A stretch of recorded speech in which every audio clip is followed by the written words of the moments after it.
anak-anak muda sudah terdidik, bahkan terhipnotis. Iya. Bahwasanya ke depan tuh kalau mau mencapai posisi kepemimpinan, dalam konteks apapun lah, akademisi kayak, ekonomi kayak, usaha, politik, spiritual, dan lain-lain. Iya. Yang lebih penting adalah bisa joget, bukan melakukan intelektualisasi. Iya. Iya kan? Karena Itu. yang jago joget tuh yang lebih viral. Iya, jadi Atau membuahkan viralitas. dasarnya viral. Selain itu nanti ada efeknya lagi Pak Gita. Akhirnya apa? Yang benar ingin nyalon hanya pencitraan pada Betul. akhirnya. Yang bisa begini-begini kan? Ya, jadi mencitrakan dirinya biar diikuti orang banyak. Iya. Nah, jadi akhirnya kita juga sulit milih yang baik beneran yang mana. Wong semuanya pencitraan, semuanya ngejar like and viral. Gimana mengubah? Yo guys, gimana dengan kekhawatiran di video tuh Pak Gita Wirjawan? Di opening tadi tuh. Setahu gua, podcast itu kan beliau buat setahun yang lalu deh kalau nggak salah. Jauh men, sebelum Pilpres. Tepatnya 1 tahun, kalau nggak salah ya, sebelum Pilpres 2024 dimulai. Nah, tapi menurut gua, tondo-tondonya udah bisa kebaca ya. Arahnya kemana tuh politik kita.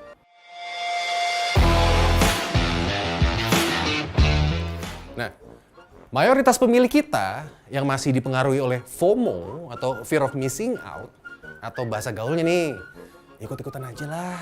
Pokoknya yang lagi viral, ya kita ikutin. Nah, ini kenyataan nih guys, yang mempengaruhi banyak pemilih kita. Emang Gen Z, milenial, sukanya yang viral-viral ya? Iya, atau festivalisasi.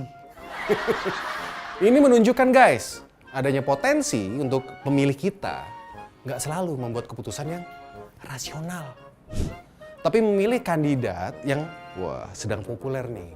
Tanpa mempertimbangkan program kerjanya apa. Rekam jejaknya mereka apa. Secara mendalam. Tahan guys. Dan udah kejadian dong. Iya kan? Nah, fenomena ini bisa mengarah pada pemilih yang kurang berdasarkan substansi. Kalau menurut gua. Dan lebih berorientasi pada popularitas semata.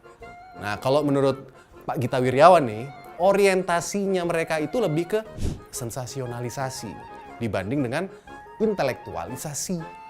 Bener juga sih kalau menurut gue pikir-pikir. Nah, belum lagi adanya pengaruh nepo baby dalam politik kita. Atau seseorang yang mendapatkan posisi berkat hubungan keluarga dalam kancah politik kita.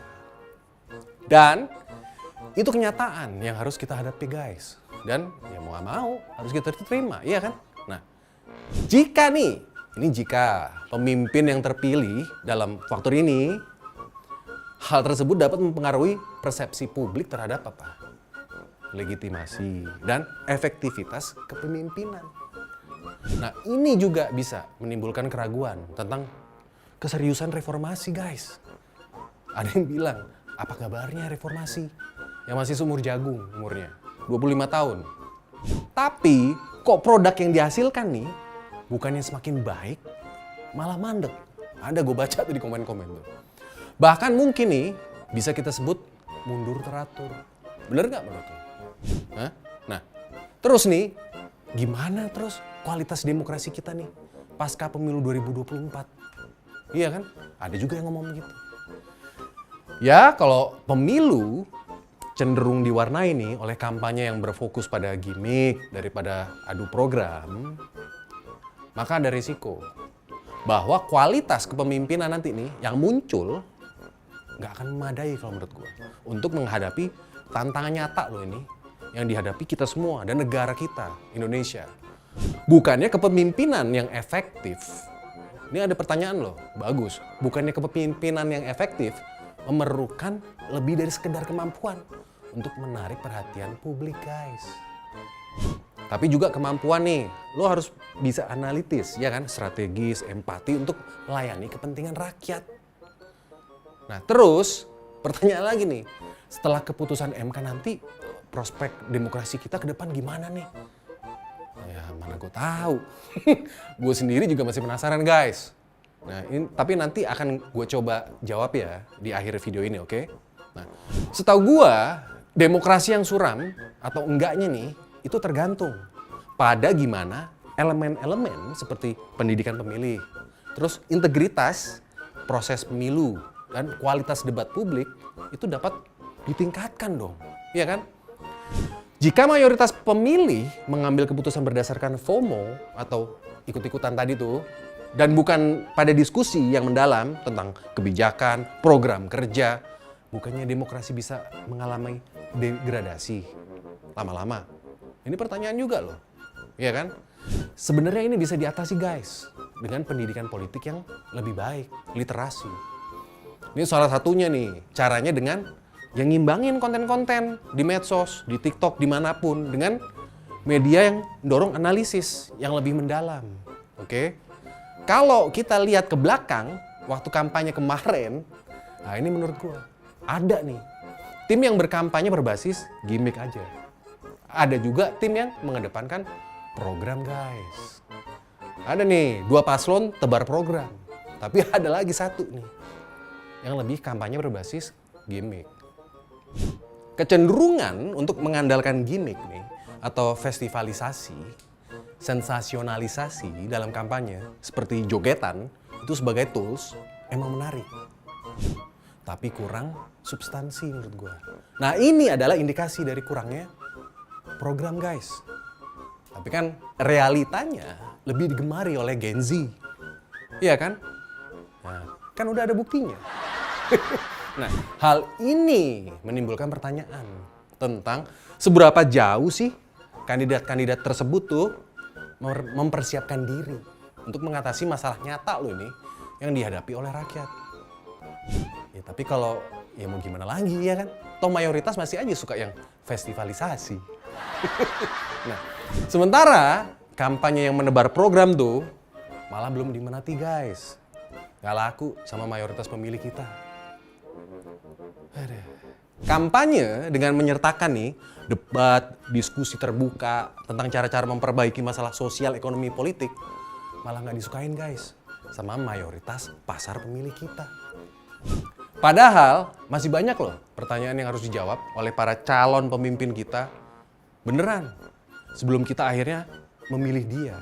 Nah, salah satunya nih, gimana sih caranya ke depan nih supaya rupiah perkasa lagi, ya kan, terhadap dolar Amerika. Nah, yang udah naik terus melewati 16.000. Cus, katanya begitu. Ini kan tantangan berat kita guys, ya kan? Gimana sih caranya setelah mereka terpilih? Itu kan yang harus kita tahu. Ini misal, contohnya nih, Presiden B.J. Habibie, ya kan? Beliau sukses guys, menurunkan dolar dari kurang lebih 16.900 lah. Turun loh dalam waktu 12 bulan menjadi 6.000-an kalau nggak salah. Nah, dalam konteks ini penting bagi kita sebagai pemilih untuk mendorong dan menuntut lebih. Iya kan? Menuntut lebih banyak, memberikan gambaran dan apa sih yang dilakukan mereka nanti nih jika terpilih. Nah, dan juga edukasi ke pemilih agar semakin kritis dan paham. Bukan malah terkesan dibiarkan agar tetap menjadi lumbung suara. Nah, para kandidat pemimpin politik mau dibawa kemana? Arah kami, arah kita semua. Jika nanti Anda terpilih. Itu kan yang seharusnya mayoritas kita nih rakyat pahami. Guys, ini sangat penting loh untuk memastikan bahwa demokrasi kita nggak hanya bertahan, tapi juga berkembang dong, menjadi lebih matang lagi. Itu menurut gua. Nah, demokrasi Indonesia ke depannya semoga nggak secara otomatis menuju kepada hal yang suram. Namun, perlunya nih kesadaran dan pendidikan politik yang baik menurut gua bagi mayoritas kita semua, termasuk gua. Nah, menjawab pertanyaan tadi di awal tuh, jadi gimana sih nasib demokrasi kita setelah keputusan MK nanti nih tanggal 22? Ya apapun menurut gua nanti keputusan dari MK, kita harus hormati guys. Kita harus hormat. Oke? Walaupun berat, tapi kita harus optimis. Ini ke depannya nih harus optimis demokrasi kita. Semoga akan semakin baik. Gua Singgi.